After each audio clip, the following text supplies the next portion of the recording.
नमो नमा. मी गुंजन पाटील. मी अभ्यंतर प्रयत्न हा विषय प्रेझेंट करणार आहे. त्याआधी प्रयत्न म्हणजे काय व प्रयत्नाचे किती प्रकार आहे हे आपण जाणून घेऊया.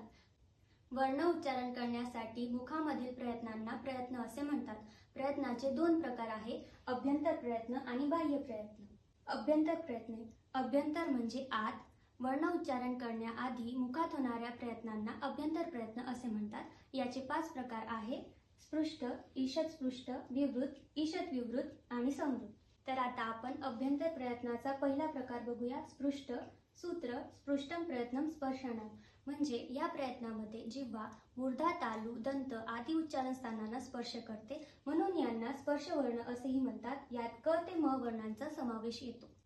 तर आता आपण अभ्यंतर प्रयत्नाचा दुसरा प्रकार बघूया, ईषत स्पृष्ट. सूत्र ईषत स्पृष्टम अंतस्थानम. ईषत म्हणजे किंचित.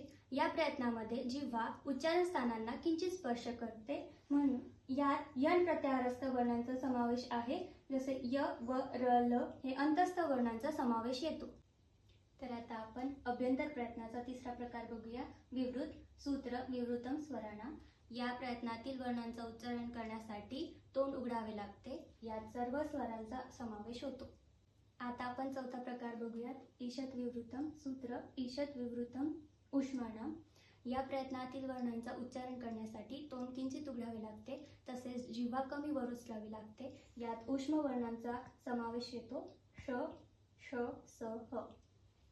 तर आता आपण शेवटचा प्रकार बघूयात, संवृत. सूत्र ह्रस्वस्य अवर्णस्य प्रयोगे संवृतम.